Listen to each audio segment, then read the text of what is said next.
시민들을 위한 편파방송, 그래서 진짜 공익방송 TV민생연구소 시작하겠습니다.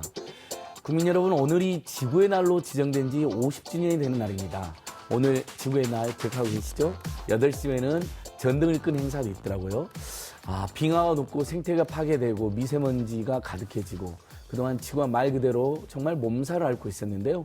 아이러니하게도 코로나19 사태로 예상치 못한 변수, 즉 지구가 조금 더 환경적으로는 쾌적했다라는 지적도 나오더라고요. 네, 그렇습니다. 이 코로나19가 팬데믹이라는 전 세계적 감염병이 되면서 이 35억 세계인의 발목을 잡았습니다. 사회적 거리 두기로 인해서 이 거리에 사람들의 흔적이 나타나지 않자 지구가 정말 달라진 모습을 보였다고 하는데요. 어떻게 변했을까요?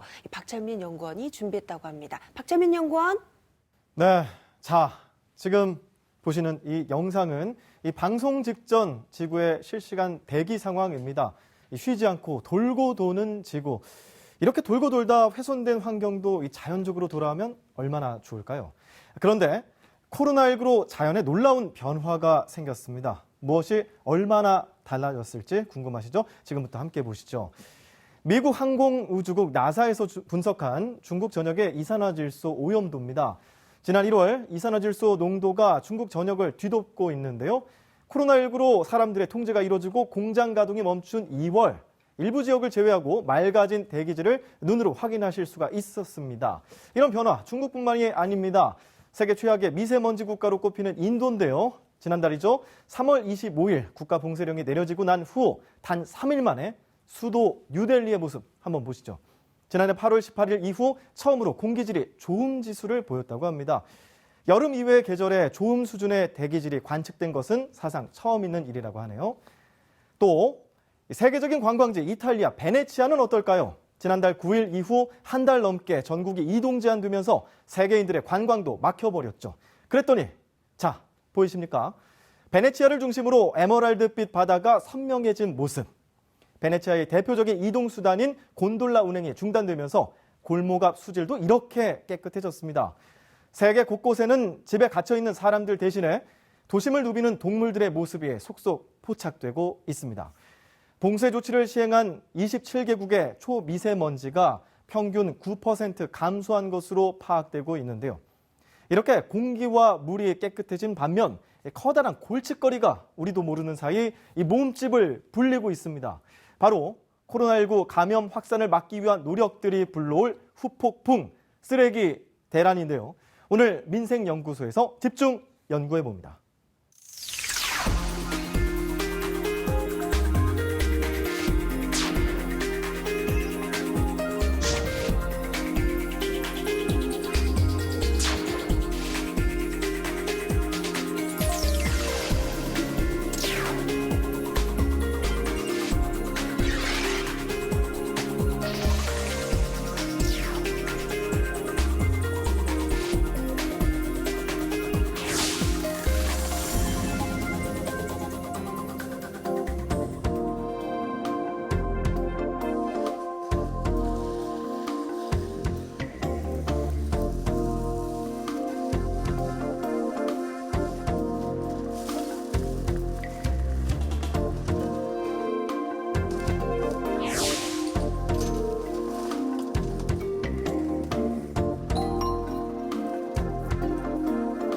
수, 목, 금, 토 4차, 월, 하는 6차례 7차. 일요일날 쉬었기 때문에 배가 많아요. 그전에는 한 3차 할 때도 있었거든요. 근데 이제 3차 가지고는 한 4차. 재활용이 코로나 전하고 후가 한 20%는 늘었다고 보여요.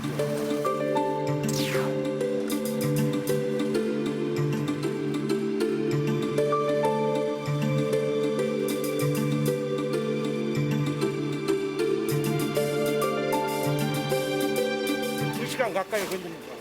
한 차에 아까 10시에 나왔죠. 7시 가까이 돼야 끝날 겁니다. 아침.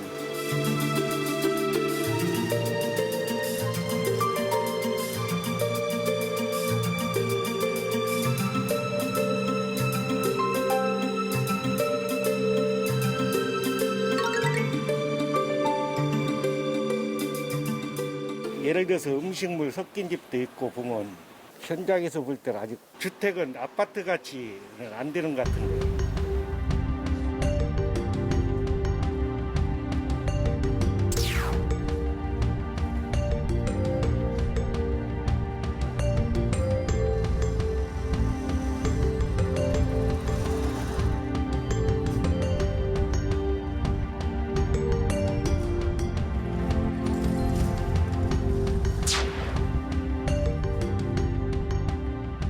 그 재활용 분리배출이 잘 안 되면은 모든 것이 다 그냥 뭐 매립한다든가 소각한다든가 그럴 수밖에 없습니다. 양질의 폐페티병 및 폐비닐 수거한다면은 재활용 선별 및 그 물질 재활용에 그 크나큰 기대를 할 수 있을 거라고 판단되고 있습니다.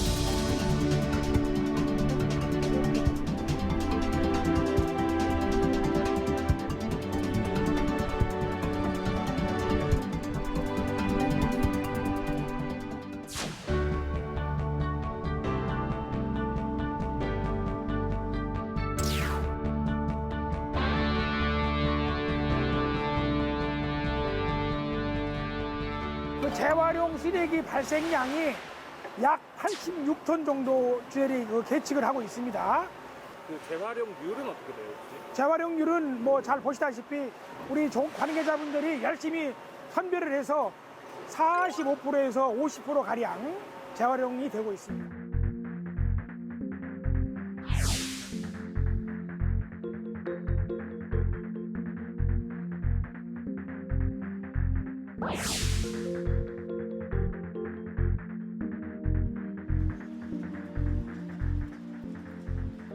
수거를 해서 이쪽에 갖다가 덤프를 하면은 이 보시는 것처럼 컨베이어 벨트를 타고서 올라오십니다. 그러면은 우리 선별 인원들이 50분이 선별을 하시는데 제일 많은 것이 파지, 뭐 비닐, 뭐 플라스틱 27가지 종류의 선별을 합니다.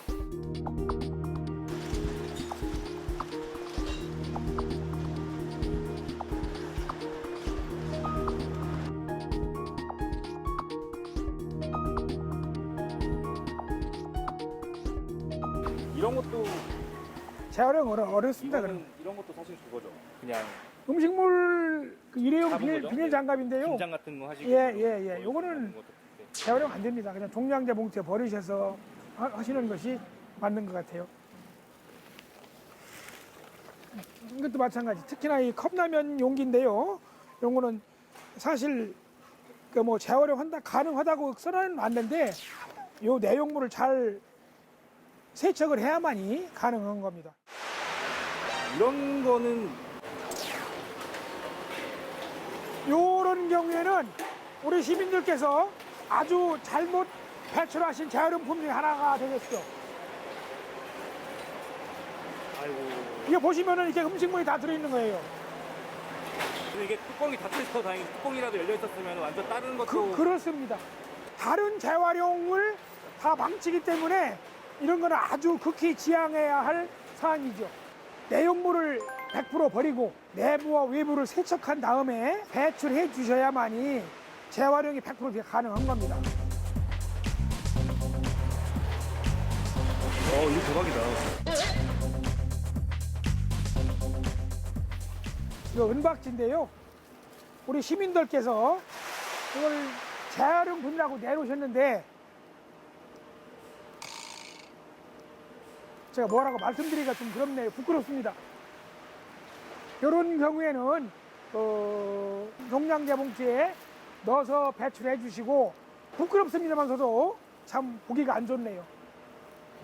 환경부하고 서울시에서 폐비닐 및 폐페트병을 특정 요일에 배출하는 시범 사업을 금년 2월부터 시작을 했는데 아직까지 시민들이 체감할 수 있는 그런 당도는 아직 못 된 것 같아요. 아직까지는 미비하다라는 말씀이신 거죠, 사실? 현재까지는 미비하고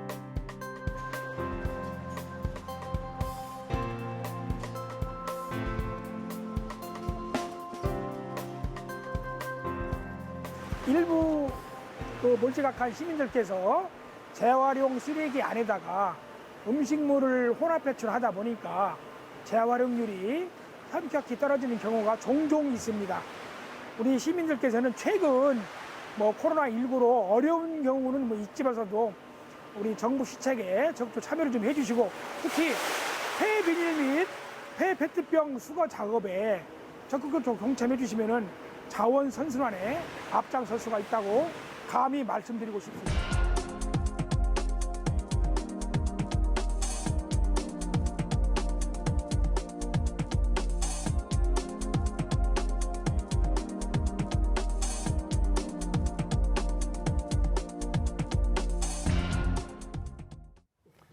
예, 지구의 날 정말 환경과 생태 문제에 대해서 심각히 고민해야 될 오늘인데 코로나19 때문에 소비 패턴이 비대면 온라인 구매로 많이 바뀌다 보니 오히려 쓰레기가 늘어나고 있고 근데 쓰레기가 폭증하다 보니 분리배출조차 제대로 안 되고 있다. 아이고 걱정이 많이 됩니다. 이거. 네, 그렇습니다. 예. 그래서 오늘 이 코로나19로 인한 이 쓰레기 대란 문제 얘기 나눠볼 텐데요. 두 분 모셨습니다. 먼저 자원순환사회경제연구소 홍수연 소장님 그리고 인천환경운동연합 박옥희 사무처장님 모셨습니다. 안녕하세요. 어서 오십시오. 안녕하세요. 네, 예. 반갑습니다. 네. 귀한 일 하는 분들 네, 그렇습니다. 먼저 정말 소장님 고맙습니다. 예. 네, 질문 드리겠습니다. 실제로 이 비대면으로 인한 이 소비량 작년과 비교해서 얼마나 늘었나요? 지난 그 산업통상자원부가 2월 달에 유통업체 매출 동향 통계라고 하는 자료를 발표를 했는데요. 온라인 유통의 비중이 전체 비중에서 49%를 차지하고 있습니다. 약 네. 절반가량을 차지를 하고 있고요. 2019년 2월과 비교를 하게 되면 약 9% 정도가 증가를 했습니다. 온라인 쇼핑 거래액과 택배 물량도 전년 같은 기간 대비해서 20%에서 30% 정도 폭발적으로 증가를 했습니다.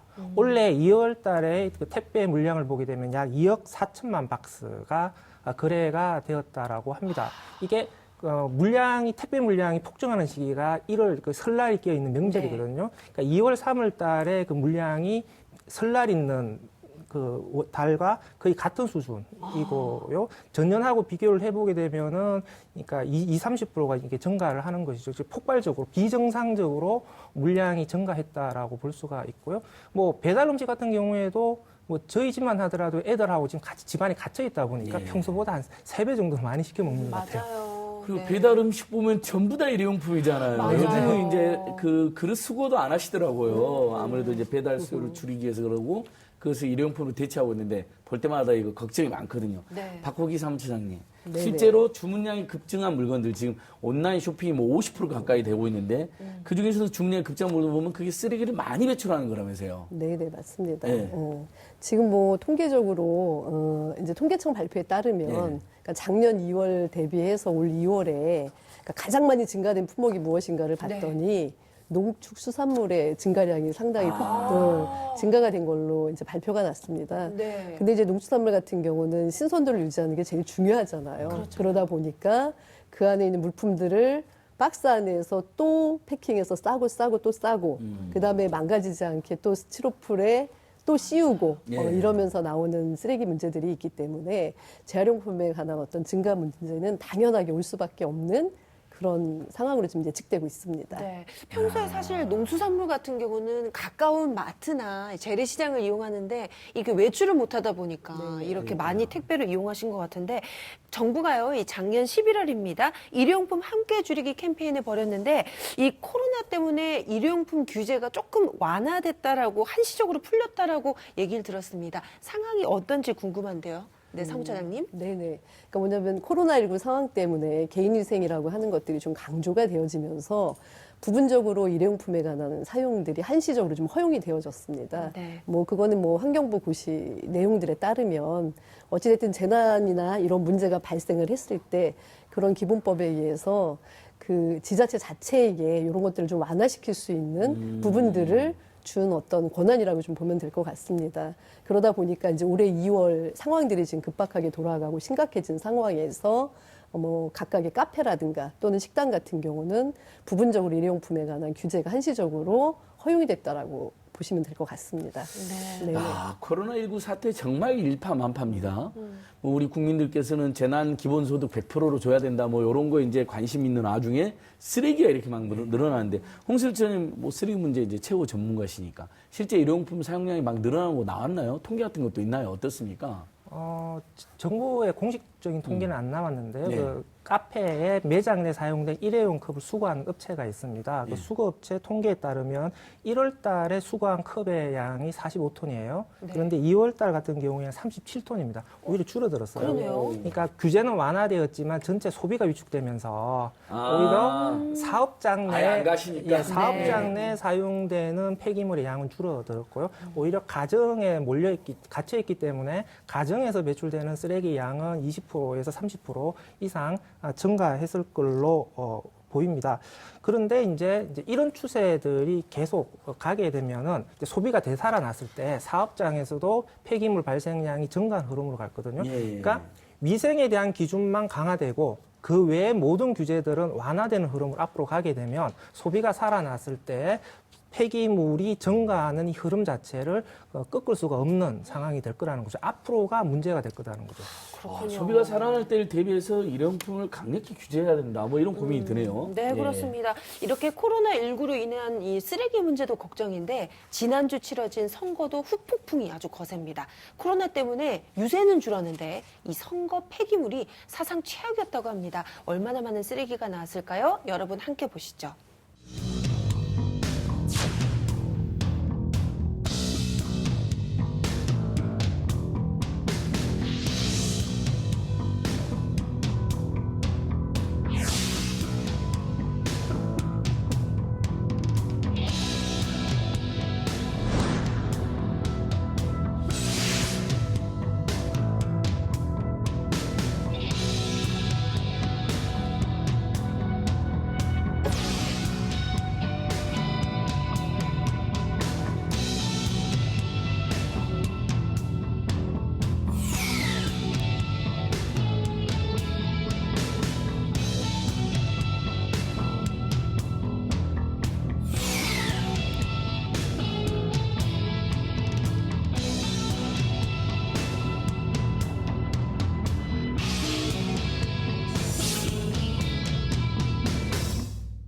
야, 이 코로나19로 이 박스 포장재 문제도 심각했는데 이 선거 쓰레기 문제도 아주 심각하네요.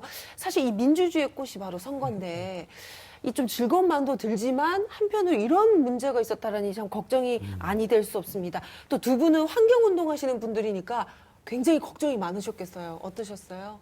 네, 걱정이 많이 되죠. 특히나도 이제 뭐 뉴스나 사진 안에서 보듯이 뭐 길바닥에 굴러다니는 마스크나 아니면 바닷가 해양에서 이제 건져 올려진 마스크들을 보면서 그 코로나19가 갖고 온 이 문제가 엄청나게 큰 문제라는 것들을 사진을 보고 느낄 때가 되게 많습니다. 어쨌든 환경운동가 입장에서는 일회용품으로 모든 국민들에게 하루에 한 번씩 썼던 마스크가 제대로 폐기되지 못하고 길거리에 놔둔 모습을 봤을 때는 이후에 예상되어지는 환경 문제를 항상 걱정할 수밖에 없는 상황입니다. 네, 예. 그렇습니다.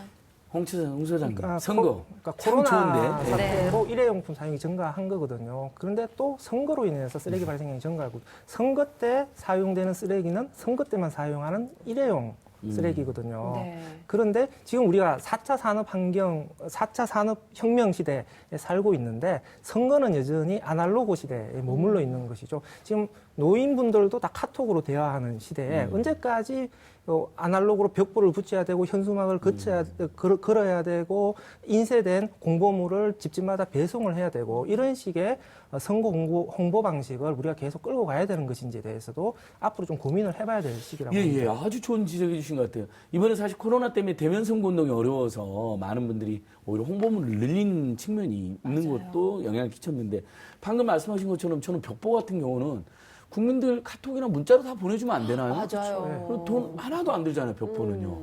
그럼 그만큼 세금도 아낄 수 있을 텐데 이런 생각했는데 일단 저는 또 투표하러 갔더니 비닐 장갑 2개를 주시더라고요. 근데 저는 또 환경운동가들한테 영향을 받아서 제 장갑을 갖고 갔어요. 근데 장갑을 딱 끼고 하겠다 그러니까 이 장갑이 오염됐으면 어떻게 할 거냐고 비닐 장갑을 끼워라 하더라고요. 네. 그래서 일각에서 자기 장갑 끼고 투표했다는 분도 있었는데 저는 저희 동네에서는 그게 안 됐거든요. 어쨌든. 근데 이게 엄청 쌓였더라고 나올 때 보니까. 맞아요. 홍 선생님 얼마나 쌓였어요? 엄청나다는 통계를 봤는데. 우리 유권자가 4,400만 예. 명이잖아요. 그 투표율이 66%였어요. 그러니까 그걸 환산해 보게 되면 투표하러 가신 분이 사용한 일회용 비닐 장갑이 5,800만 장이 나온 것이죠. 이거를 비닐의 두께가 0.2mm입니다. 이거를 위로 쌓게 되면 1.2km의 높이가 됩니다. 63빌딩 4개 높이가 쌓인 거죠. 아, 이렇게 얇은 것들도 이렇게 그렇죠. 쌓아보면요. 5,800만 장을 쌓게 되면 63빌딩 4개가 쌓인 높이가 되는 거죠. 근데 되게 산수 잘하시네요. 그러니까 유권자 4,400만이니까 2개니까 8,800만 중에 66.2%를 계산한 거잖아요. 네. 우와. 확 와닿아요. 그렇게 비유를 근데 해주시니까. 63빌딩 4개만큼을 썼다는 건데 이거 잘 분해되는 건가요? 그래서 이왕 쓸 거면 잘 분해되는 생분해성 비닐을 쓰지 일반 비닐 장갑을 쓰냐는 지적도 있었거든요. 이게 세 보이던데요. 분해 안 돼 보이던데요. 아니 코로나 때문에 위생 때문에 이 일회용 비닐 장갑을 쓴 거잖아요. 예. 그래서 사용하고 난 비닐 장갑도 위생 때문에 다 태워야 돼요. 소각을 하거든요. 바이러스 때문에. 네, 그러니까 소각을 하게 되면은 이게 분해가 되냐 안 되냐라고 하는 것은 의미가 없습니다. 그렇겠네요. 어차피 태워야 되는 쓰레기 때문에. 예. 네. 이 또 현수막 문제도 굉장히 심각하지 않았나요? 네, 맞습니다. 선거 공보 뭐 이제 종이도 중요하고 뭐 여러 가지 역할도 있지만 그 가운데 현수막이 가장 큰 문제입니다. 그러니까 그 발표에 따르면 한 3만 장 정도가 지금 나온 걸로 돼 있고요. 3만 장. 와. 근데 이제 3만 장을 이어붙였더니 그 경인고속도로가 한 13km 되거든요. 네. 근데 13km를 왕복으로 네. 뭐 왔다 갔다 할 정도의 그 정도의 것들로 엄청나네요, 3만 장. 엄청난 길인 또 거죠. 이렇게 요즘은 크게 많이들 하시니까 더 예, 많이 예, 많아진 것 맞습니다. 같아요. 근데 예. 예전에는 그 한 개밖에 할 수 없었어요. 근데 이제 2018년 이후에 선거법이 좀 바뀌면서 2배로 2개까지 동마다 설치할 수 있게 됨으로 인해서 아무래도 더 현수막의 그 양이 더 늘어나는 상황들입니다. 그래서 어쩐지 예, 예. 현수막이 눈에 많이 보였던 게 개수가 늘었군요. 네, 예. 어쩐지요. 이렇게 선거 때마다 문제가 되는 현수막 재활용하는 곳이 있다고 해서 저희 현장에 제작진들이 가봤는데요. 잘 활용이 되고 있을까요? 여러분 함께 확인해 보시죠.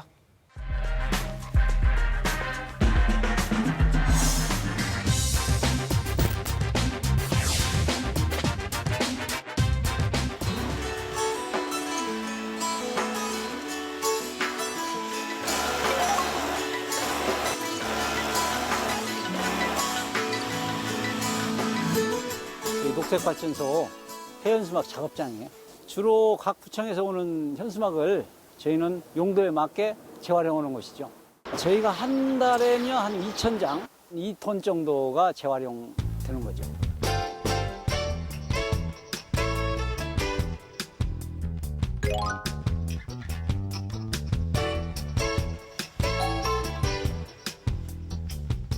저희가 주로 만드는 것은 에코백, 그 다음에 작은 재활용 마대, 그 다음에 톤마대, 모래마대.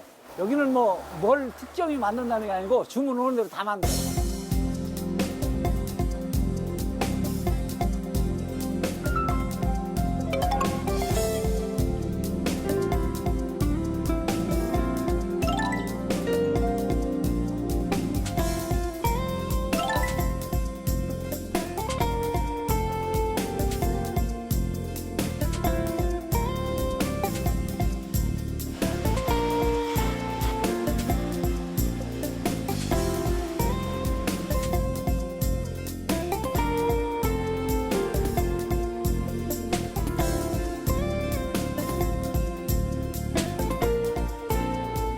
저희 쪽으로 들어오면 한 90%는 다 재활용된다고 보시면 돼요. 나무는 나무대로 재사용하고, 끈은 끈대로 재사용하고, 천은 천대로.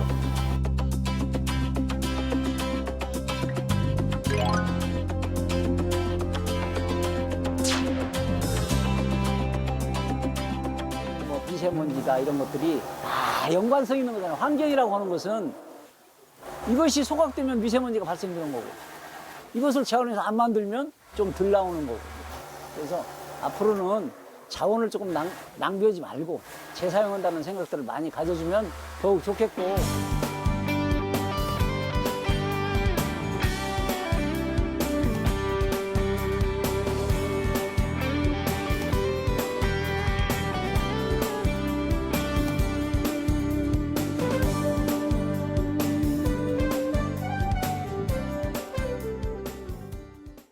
방금 전에 이제 선거 현수막으로 에코백 만드는 현장 봤고, 이건 뭐, 한 10몇 년 전부터 우리 환경단체, 시민단체들이 열심히 그렇게 하고 있었는데, 저는 이거 예전에 제가 좋아하는 후보 얼굴 담긴 건 막 갖고 다녔는데, 네.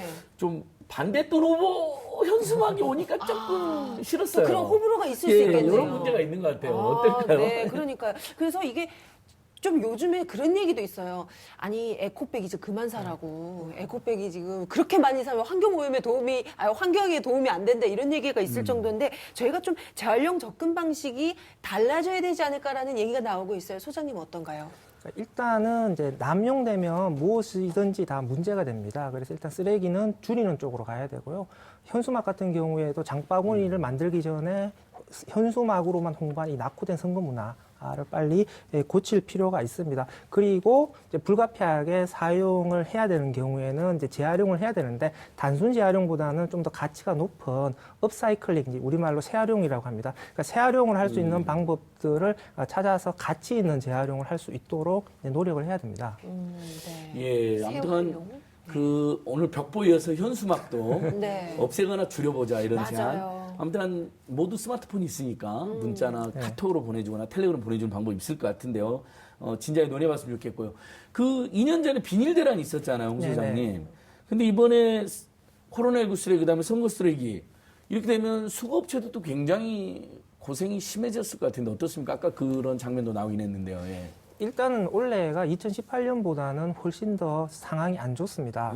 일단 2018년과 똑같이 폐지 가격이 하락을 했고요. 예. 코로나 사태로 인해서 경기가 침체되면서 재생원료의 수요가 확 줄어들었고요. 다음에 유가가 하락하면서 재생원료의 수요와 가격이 동시에 또 하락을 하게 되었습니다. 이중 삼중고에 처해져 있는 거고요. 그러니까 재활용 시장이 굉장히 침체되면서 재활용품을 수거하는 시장도 같이 영향을 받고 있고요. 그래서 아파트에 재활용품을 수거하는 업체가 경영이 계속 악화가 되고 있습니다. 그러니까 이 상태가 조금만 더 지속되게 되면은 아파트 재활용품을 수거하는 업체가 이제 도산을 하게 되겠죠. 그러면은 수거를 할 수 있는 사람이 없어지게 되니까 쓰레기 대란이 심각하게 발생할 수가 있는 거죠. 네, 그렇군요. 정부는 이에 대해서 어떤 대책이 있나요? 사무처장님 어때요? 일단은 12일 그 환경부에서 이제 이런 문제들이 야기가 되어지니까 그 수거업체에 대한 안정화 대책을 마련을 했습니다. 그래서 여러 가지 내용들을 좀 내놓긴 했지만 무엇보다도 지금의 어떤 그 택배 물량이라든가 또는 온라인 쇼핑의 양이 늘어나게 되면서 생기는 그 일회용품에 관한 수거를 할 수 있는 것들이 지금 업체들이 이제 받지 않으면서 생기는 문제들의 어떤 특단으로 내는 것들이 아닌가라는 생각을 좀 해봅니다.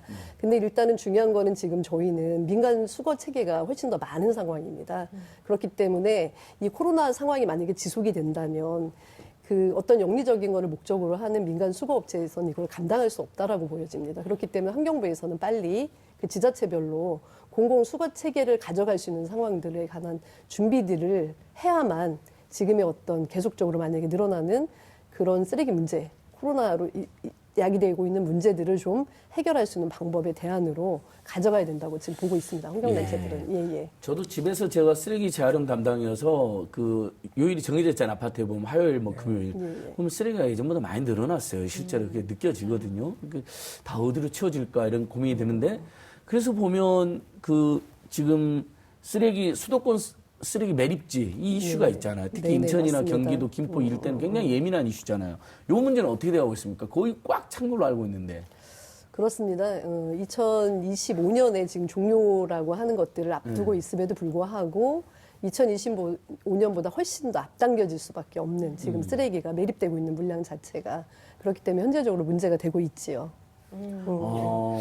그럼 만약에 이제 꽉 차버렸다. 네네. 어디로 가야 되나요? 그러니까요. 갑자기 이제는. 어딘가 필요하겠죠. 근데 어디도 안 받으려고 할 거 아니에요. 당연하죠. 근데 주민들은 어찌됐든 저희들이 그러잖아요. 저희들 근처에, 내 집 근처에는 안 돼. 뭐 있어야 된다라고 하는 부분들이 있음에도 불구하고 이제 그런 문제들이 주민의 어떤 문제나 반발이라든가 주민들의 요구로 좀 나타나고 있는 상황이라고 좀 보면 될 것 같습니다.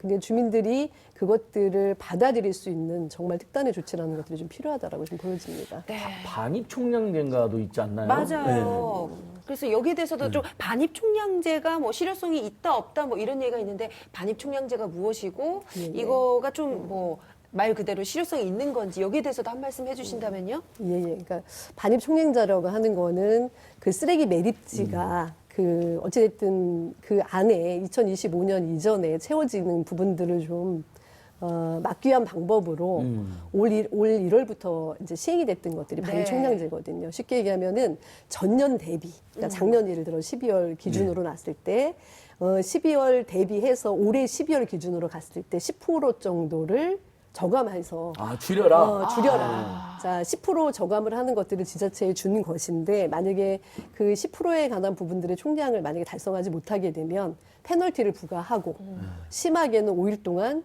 쓰레기 매립장에서 반입을 정지시키는. 와. 그러니까 5일 동안 만약에 그 지자체의 쓰레기를 반입하지 못하는 상황이 되면 어마무시한 상황들이 벌어지겠지요. 그렇겠네요. 그래서 쓰레기 감량을 하기 위한 부분으로 만들어 놓은 제도임에도 불구하고 벌써 1월부터 3월까지 사이에 100% 총량을 벌써 다 채운 지자체도 있습니다. 어떡해요. 쓰레기가 더 늘어났을 텐데. 그렇기 때문에 지금 염려가 되는 부분들은 1월하고 3월까지의 전년 대비 1월, 3월 사이의 부분들을 현재 살펴보고 있는 상황이라면 반입 총량을 100%로 보면 현재 30% 이상을 초과돼서 채운 지자체가 많이 있습니다. 예. 그래서 이것에 관한 실효성의 여부 부분들은 이렇게 반입 총량제를 줄인다라고 하는 것, 총량이라고 하는 것들로 줄여가는 것들이 아니고 정말로 근원적으로 쓰레기를 감량하는 방법의 특단의 조치가 좀 필요한 그렇습니다. 거죠. 말씀을 듣다 보면 네네. 제일 중요한 건 뭐 어떤 제도를 만들고 이러기보다도 쓰레기를 줄여야 됩니다. 이게 제일 먼저예요. 그 쓰레기 60%가 아마 재개발, 재건축, 건축 폐기물 아니에요, 홍 소장님? 네, 건설 폐기물입니다. 그 짧게 한번 이야기 좀 해주세요. 그러니까 건설 폐기물이 그러니까 서울을 예로 들면 연간 3만 5천 톤, 그러니까 하루에 3만 5천 톤이 발생을 해요. 이 중에 1,500톤이 매립되고 있습니다. 네. 그러니까 매립률이 4.3%거든요. 그런데 전국을 기준으로 보게 되면은 매립률이 1.4%예요. 이 지금 수도권 쓰레기 매립장이 굉장히 포화 상태라는 건 늘 국민들 알려졌어요. 네네. 근데 그 중에 60%가 건축 폐기물이라는 건 안 알려진 건데, 맞아요. 그 이야기 조금 이어서 더 해주십시오. 좀 심각하네요. 일단은 이제 수도권 매립지가 전국에서 건설 폐기물을 받아주는 공공 매립장에, 그 공공 매립장에는 건설 폐기물을 잘 받아주지 않아요. 네. 그런데 수도권 매립장은 건설 폐기물을 받아주고 있거든요. 네. 그러다 보니까 전국의 건설 폐기물의 평균 매립률이 1.4%예요. 예. 그런데 수도권은 2.3%입니다. 그리고 서울 같은 경우에는 4.3%예요. 그러니까 수도권 매립지에서 건설 폐기물을 받아주니까 수도권 지역은 다른 지역보다 건설 폐기물의 매립을 훨씬 더 많이 하는 거죠. 그러니까 매립량을 줄이려고 하는 노력들을 상대적으로 적게 하는 거죠. 예. 그러니까 따라서 수도권 매립지는 종량제 봉투 감량하는 것도 중요하지만 건설 폐기물에 대한 반입을 지금보다 훨씬 더 규제를 세게 해야 돼요. 그러니까 매립 단가도 예. 지금보다 훨씬 높여야 돼요. 근데 박 시장님, 근데 막 서울 수도권 보면 다 재개발, 재건축 무조건 해달라고 막 그런 식인데 좀 걱정이 되시겠어요, 솔직히. 걱정이 많이 됩니다. 네. 어찌됐든 제가 살고 있는 곳이 인천이다 보니까 네. 더 심각함을 좀 느끼고 있고요. 예. 어찌됐든 지금 새로운 그 매립제에 관한 부분들을 준비를 하려면 7년여 정도의 시간이 걸립니다. 그러니까 서로 또 안 하려고 하시죠. 그렇죠. 거기다 25년에는 종료를 해야 합니다. 예. 아마 그 25년 이전에 지금의 상태로 계속 매립이 되어진다면 지금의 상황들을 극복하지 못한 채로 25년 이전에 쓰레기 매립장은 이미 다 꽉 차버리는 상황이 벌어지기 때문에 그 부분에 관한 정말 대대적으로 그냥 문제라고 하는 것들이 아니라 환경부가 아주 직접적으로 좀 아주 주체적으로 적극적으로 나서서 대규모의 어떤 자원순환 정책을 새롭게 마련하지 않는다면 정말로 쓰레기가 이렇게 폐기물이 가는 것이 아니라 소각돼서 아주 적은 양의 소각된 소각재와 또는 더 이상 타지 않는 불연성 쓰레기만을 묻는 장소로 되어야만 25년에 종료가 되는 것이 아니라 그 쓰레기 매립지를 더 쓸 수 있는 상황으로 예. 만들어가는 것들이 지금 가장 중요한 어떤 일이라고 좀 보고 있습니다. 네, 그렇습니다. 자, 마지막으로 이 코로나19발 쓰레기 대란을 막을 수 있는 방법, 이 개개인의 노력, 어떤 노력이 필요할까요? 한 말씀씩 부탁드립니다. 홍 소장님부터. 일단은 개인이 할 수 있는 것은 그 쓰레기를 줄이고 재활용품의 분리배출 원칙과 기준을 확실하게 지키는 것입니다. 그래서 음식물이 묻어 있을 경우에 오염물질을 확실하게 세척을 하고 이 물질은 제거를 해야 됩니다. 종이를 버릴 때도 테이프하고 배송장 같이 재활용이 안 되는 것들은 확실하게 제거를 해서 버려야 되고요. 그리고 개인의 실천만으로는 쓰레기를 줄이는 것은 한계가 있습니다. 맞아요. 기업들이 같이 변해줘야 됩니다. 맞아요. 그래서 포장재가 덜 쓰인 제품들을 기업이 계속해서 만들어줘야 되고요. 그런 제품들을 또 소비자가 우선 구매를 하면서 기업과 소비자가 같이 노력해서 쓰레기 문제를 해결하는 구도로 가야 됩니다. 네. 예, 박옥 차장님께서도. 무엇보다는 일단은 귀찮다고 많이 생각을 하십니다. 분리배출 예. 과정 안에서. 그걸 깨끗하게 씻어서 내놓은 쓰레기도 값어치가 있는 쓰레기가 사실 예. 되는 것인데, 그러지 않고 분리배출을 귀찮아하면서 아까 영상에서 보셨다시피 그렇게 내놓는 주부들이나 시민들이 되게 많습니다. 예. 네. 어찌됐든 간에 쓰레기를 재활용하고 다시 재활용하는 부분들도 중요하지만, 무엇보다도 쓰레기 양을 줄이려는 노력들을 가정 안에서 하지 않는다면 그 부분에 관한 부분들은 막을 수 없다고 보고요. 그리고 아까도 말씀하셨듯이 시민들, 네. 그리고 생산 과정, 그다음에 그것이 유통, 소비되는 모든 과정 안에서 마지막 처리 과정까지도 서로의 어떤 연대적인 노력들이 필요하다라고 말씀드리고 싶습니다. 네, 그렇습니다. 네. 자, TV민생연구소 오늘 준비한 내용은 여기까지입니다. 네, 쓰레기 문제 참 심각한데요. 오늘 방송 보시고 많은 분들 좀 실천해 주셨으면 함께 좋겠습니다. 행동할 때입니다. 예, 오늘 방송 함께 해주신 우리 자원순환사회 경제연구소 홍소율 소장님, 또 인천환경노장 박우기 사무처장님 감사합니다. 고맙습니다. 예, 네, 앞으로 감사합니다. 계속 시민들과 함께 행동해 주십시오. 네. 고맙습니다. 저희는 내일 저녁 7시 20분에 다시 찾아뵙겠습니다. 여기는 TV TV민생연구소입니다. 유튜브로도 많이 봐주세요.